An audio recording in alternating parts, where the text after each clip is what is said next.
Hi കൂട്ടുകാരെ, പുതിയൊരു വീഡിയോയിലേക്ക് എല്ലാവർക്കും സ്വാഗതം. അങ്ങനെ ആകാശിന് മധുരം കൊടുക്കുമ്പോൾ ഉടൻ തന്നെ ആകാശ് അത് തട്ടുകയാണ് കേട്ടോ. ഇത് ശ്രേയ കണ്ടു നിൽക്കുകയാണ്. അപ്പോൾ ഈ സമയം ഇന്ന് ശ്രേയ മേഡത്തിന് നല്ല സന്തോഷമുണ്ട്. അത് കേട്ടോ ആകാശ്, നീ 2 മധുരം എടുക്കാൻ ആകാശ് സാറെ പറഞ്ഞതെന്ന് പറയുമ്പോൾ ആകാശ് അത് ഒരൊറ്റ തട്ടങ്ങ് തട്ടിയിട്ട് പറയണേ, എനിക്ക് വേണ്ടത് തന്നോട് 2 പ്രാവശ്യം പറഞ്ഞിട്ടോ താൻ എൻ്റെ മുന്നിൽ ഇത് നീട്ടുന്നത് എന്തിനാ എന്ന് ചോദിക്കണം കേട്ടോ. ആ ചോദ്യത്തിന് മുന്നിൽ അയാൾ കിടുങ്ങുകയാണ്. അപ്പോഴേക്കും ശ്രേയ അങ്ങോട്ടേക്ക് കടന്നു വരികയാണ്. ഇതേ സമയം മറ്റുള്ളവർ പറയുന്നുണ്ട്, ഈശ്വര ഇനി ഇവിടെ എന്തൊക്കെ ഉണ്ടാവുകയാണ്, ആകാശ് എന്തിനാണ് ആ മധുരം തട്ടിയത്. അപ്പോഴേക്കും ശ്രേയ പറയണേ, ഇവിടെ ഒന്നും ഉണ്ടാവില്ല. അത് കേട്ട് ദിലീപ് പറയണേ, ദേ ശ്രേയ മാഡം ഇത് ചെയ്തത് കണ്ടില്ലേ, ഇങ്ങനെയൊക്കെ ചെയ്താൽ ശ്രേയ മാഡത്തിന് ദേഷ്യം വരില്ലേ? ഇന്ന് ദേഷ്യം വരില്ല. കാരണം എന്താണെന്നറിയോ, ഇന്ന് എനിക്ക് സന്തോഷത്തിൻ്റെ ദിവസമാണ്. അത്രയും വലിയ സന്തോഷമാണ് എൻ്റെ ജീവിതത്തിൽ ഇന്നുണ്ടായിരിക്കുന്നത്. അത് കേൾക്കുന്ന ആകാശിനിങ്ങനെ കൈ ധരിക്കുന്നുണ്ട് കേട്ടോ. ഈ സമയം മറ്റുള്ളവർ ചോദിക്കുന്നു, ശ്രേയ മേഡത്തിന് ഇന്ന് എന്ത് സന്തോഷമാണ്, ഇതിന് മാത്രം സന്തോഷിക്കാൻ എന്താണ് ശ്രേയ മേഡത്തിന് ഇന്ന് ഉണ്ടായത് എന്നിങ്ങനെ ചോദിക്കുമ്പോൾ ഉടൻ തന്നെ ശ്രേയ പറയണേ, ആകാശിൻ്റെ മുഖത്ത് നോക്കിയിട്ട്, ഞാനത് പറയട്ടെ എല്ലാവരോടും, ഇനി പറയാതെ നിൽക്കുന്നതിൽ അർത്ഥമില്ല. എന്നാലും എല്ലാവരും അറിയല്ലോ. അതുകൊണ്ട് എനിക്കിന്ന് സന്തോഷം എന്താണെന്നറിയോ, എൻ്റെ വിവാഹം നിശ്ചയിച്ചു. അപ്പോൾ അതിൻ്റെ ഇൻവിറ്റേഷൻ ലെറ്ററാണ് ഇതാ എല്ലാവർക്കും എന്ന് പറഞ്ഞിട്ട് ആകാശിൻ്റെയും മുന്നിൽ ഒന്ന് ഇട്ട് കൊടുക്കണം കേട്ടോ. ഇതേ സമയം ആകാശിന് എന്താ ചെയ്യേണ്ടതെന്നറിയില്ല. അത്രയും ദേഷ്യത്തോടു കൂടി ഇരിക്കാനേ കഴിയത്തുള്ളൂ. എന്നാൽ തൻ്റെ ഉള്ളിൽ പകയായിരിക്കുകയാണ്. തനിക്ക് ഇവൾക്ക് ഒരു മുട്ടം പണി കൊടുക്കണമെന്ന ചിന്ത മാത്രം ആകാശിനുള്ളൂ കേട്ടോ. ഇതേ സമയം ഇങ്ങനെ മാഷും അതുപോലെ ചന്ദ്രയാനും ഒക്കെ ഇങ്ങനെ ഇരിക്കുന്ന സമയത്ത് അങ്ങോട്ടേക്ക് ചായയുമായി ചാരു വരികയാണ്. എന്നിട്ടും അമ്മാവ അത് ചായ എന്നൊക്കെ പറയുന്നുണ്ട്.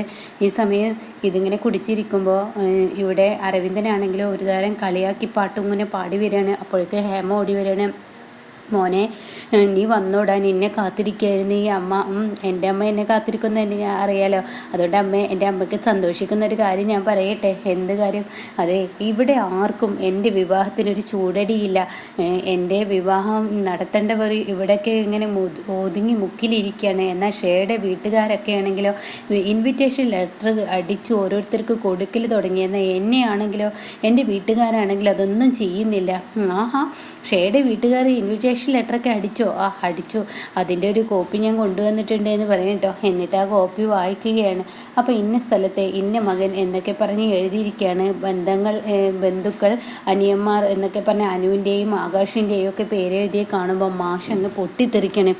എന്തിനാടാ നീ ഞങ്ങളുടെ പേരെഴുതിയത്? ഞങ്ങളെ നാണം കെടുത്തിയ ഞങ്ങളുടെ പേര് നീ എന്തിനെഴുതണം? അത് കേൾക്കുന്ന ആകാശ്, അതെന്തോന്ന് വർത്താനാണ് മാഷേ പറയുന്നത്? എഴുതാതിരിക്കാൻ പറ്റത്തില്ലല്ലോ. കാരണം ഞാൻ നിങ്ങളുടെ മകനല്ലേ. മകനാണെങ്കിൽ ഒരു തന്തയോട് ചെയ്യുന്ന പ്രവൃത്തിയാണോടാ നീ ചെയ്തത്. അത് കേൾക്കുന്നതിനോട് കൂടി ഉടൻ തന്നെ ഞാനെന്ത് ചെയ്തു?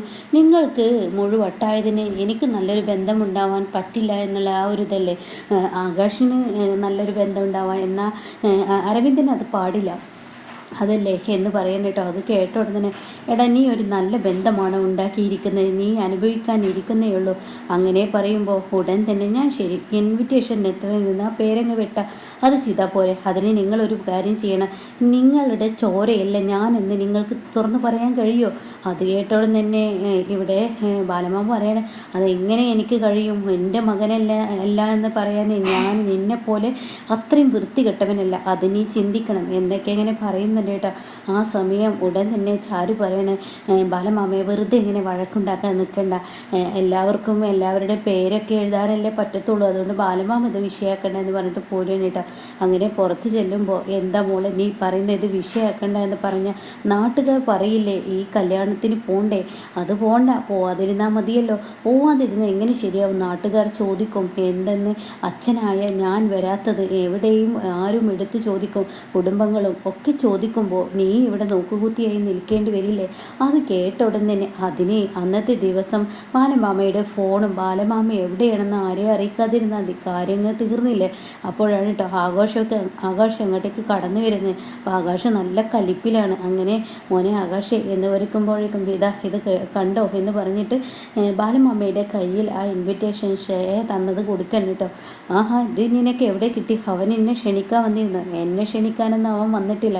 ഇത് ശ്രേയ ഇന്ന് ഓഫീസിൽ എല്ലാവർക്കും കൊടുക്കുന്ന കൂട്ടത്തിൽ എനിക്കും തന്നു. പിന്നെ എൻ്റെ ഏട്ടനെന്ന് പറയുന്നവൻ അവൻ്റെ അടുത്ത് ഒരു കോപ്പി മേടിച്ച് ഇങ്ങോട്ടേക്ക് വന്നു. അതിൻ്റെ പുകിൽ കഴിഞ്ഞ് നിൽക്കുകയാണെന്ന് ഇവിടെ ഇപ്പുറത്ത് ആകാശ് ചാരുവിനോട് പറയാണ് കേട്ടോ.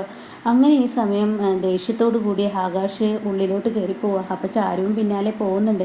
അങ്ങനെ ചാരു ഇങ്ങനെ പറയുകയാണ്, എന്തായാലും ഇവിടെ ഇനി എന്തൊക്കെയാണോ എന്തുണ്ടാവാൻ അവരുടെ കല്യാണത്തിന് പോകാൻ പറ്റില്ല. എൻ്റെ ഏട്ടൻ എന്ന് പറയുന്നവന് നശിക്കാൻ തീരുമാനിച്ചെങ്കിൽ നശിച്ചോട്ടെ, നല്ലത് പറഞ്ഞു കൊടുത്താലും തെറ്റല്ലേ എന്നൊക്കെ ഇങ്ങനെ പറയുമ്പോൾ തനിക്കൊരു ഫോൺ കോൾ വരുന്നു കേട്ടോ. അങ്ങനെ ഈ ഫോൺ കോൾ വരുമ്പോൾ, ശരിയടാ നീ ചെയ്യും, നാളെ രാവിലെ ചെയ്യില്ല, ചെയ്തോളാം, എന്നാൽ നാളെ രാവിലെ നമുക്ക് കാണാം എന്നൊക്കെ പറയുമ്പോൾ ചാരു ചോദിക്കുക, എന്തിനെ കുറിച്ചാണ് സംസാരിച്ചത്, അത് നീ നാളെ രാവിലെ അറിഞ്ഞാൽ മതി. അങ്ങനെ പറഞ്ഞാൽ പറ്റത്തില്ല, എന്താണ് ആകാശേട്ടൻ ചെയ്യാൻ പോകുന്നത്, അതൊക്കെ നാളെ അറിയാടോ, ഇപ്പോൾ പറഞ്ഞാൽ അതിൻ്റെ ത്രില്ലങ്ങ് പോവില്ലേ എന്നും പറയുന്നുണ്ട് കേട്ടോ.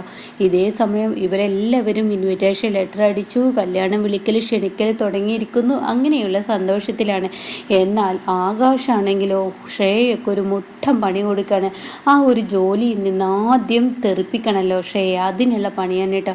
അങ്ങനെ ഈ സമയം ആകാശ് തൻ്റെ കൂട്ടുകാരനെ വിളിച്ചു വരുത്താണ്. എന്തായിടാ, ഞാൻ പറഞ്ഞ കാര്യം, നീ ബാങ്കിൽ നിന്ന് പണം എടുത്തോ? 5 ലക്ഷം രൂപ എടുത്തിട്ടുണ്ട്. ഇനി ഞാൻ പറയുന്നത് പോലെ നീ ചെയ്യണം.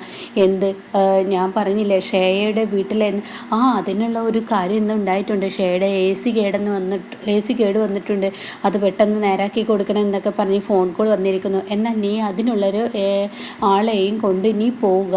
എന്നാൽ ഈ സമയം നീ പോകുമ്പോൾ നിനക്കൊരു ലക്ഷ്യം വേണം.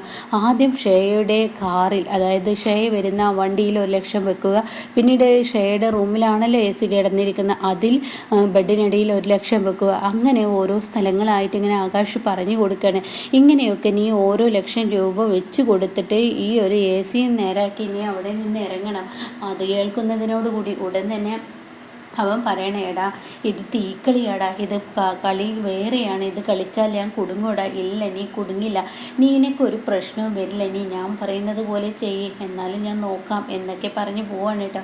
അപ്പോൾ ആകാശാണെങ്കിലും മനസ്സുകൊണ്ട്, എടി ശ്രേയെ, നിനക്ക് നിൻ്റെ അഹങ്കാരം, ചീഫ് എഞ്ചിനീയറായി നീ ആ കസാരയിൽ ഇരിക്കുന്നതാണല്ലോ, എന്നാൽ നിന്നെ അഴിമതി ചെയ്തെന്ന് പറഞ്ഞിട്ട് നിന്നെ പോലീസ് അറസ്റ്റ് ചെയ്യിപ്പിക്കുന്ന ആ ഒരു രംഗാണെടി ഞാൻ ക്രിയേറ്റ് ചെയ്യാൻ പോകുന്നത്. അത് നിനക്ക് കിട്ടുമ്പോൾ നീ പഠിച്ചോടി. നീ എൻ്റെ ചാരുവിനെ കൊണ്ട് നിൻ്റെ കാല് പിടിപ്പിച്ചില്ലേ, എന്നാൽ നിനക്ക് വലിയൊരു ശിക്ഷയാണ് ഞാൻ തരാൻ പോകുന്നത്. നീ പോലീസിൻ്റെ കയ്യിൽ ഈ ഇരുമ്പഴിക്കുള്ളിൽ നീ കിടക്കുമ്പോഴാണ് നിനക്ക് ജീവിതം എന്തെന്ന് പഠിയുള്ളൂ. വൈരാഗ്യവും മാത്രം മനസ്സിൽ കൊണ്ട് നടക്കുന്ന നിന്നെപ്പോലെ ഒരു പെണ്ണിനെ സ്നേഹിച്ച തെറ്റിൻ്റെ പേരിലാണ് ഇപ്പോൾ ഞാൻ എല്ലാം അനുഭവിക്കുന്നത്. അതുകൊണ്ട് എടി, നീ ഇനി അനുഭവിക്കാൻ ഇരിക്കുന്നുള്ളൂ എന്നൊക്കെ ഇങ്ങനെ ആകാശ് തനിയെ പറയുന്നുണ്ട് കേട്ടോ. എന്നാൽ ഈ സമയം ഇപ്പുറത്താണെങ്കിലോ ഇതിനെ ചൊല്ലി ഇവിടെ പ്രശ്നം നടക്കുകയാണ്. അതായത് ഹേമ പറയാണ്, കല്യാണത്തിന് എല്ലാവരും വരണം എന്നൊക്കെ പറയുമ്പോൾ ഉടൻ തന്നെ ഇത് കേൾക്കാൻ ചന്ദ്രയ്ക്ക് കഴിയില്ല. നിങ്ങളൊരു അമ്മയാണോ, സ്വന്തം അനിയനെയും അനിയൻ്റെ ഭാര്യയെയും ഇങ്ങനെ പറ്റിച്ചിട്ടല്ലല്ലോ ഒരു കല്യാണം നടത്തേണ്ടത് എന്നൊക്കെ പറയുമ്പോൾ, ആര് പറ്റിച്ചടി, എന്ത് പറ്റിച്ചടി, നീ കാര്യമില്ലാത്തതിൽ ഇടപെടേണ്ട. അപ്പോഴേക്കും അരവിന്ദൻ പറയുന്നത്, ശരിയാണ്, നീ കാര്യമില്ലാത്തതിൽ ഇടപെടേണ്ട, നീ നിൻ്റെ കാര്യം നോക്കിക്കോ, അതാണ് നിനക്ക് നല്ലത്. ആരും ആരെയും പറ്റിച്ചിട്ടില്ല, പറ്റിച്ചത് മുഴുവൻ എൻ്റെ അനിയനല്ലേ, അപ്പോൾ ആ തെറ്റ് ഞാനങ്ങ് തിരുത്തുക എന്നും പറയുന്നു കേട്ടോ. അപ്പോൾ ഇങ്ങനെയൊക്കെയുള്ളൊരു എപ്പിസോഡാണ് ഇനി വരാനിരിക്കുന്നത് കേട്ടോ.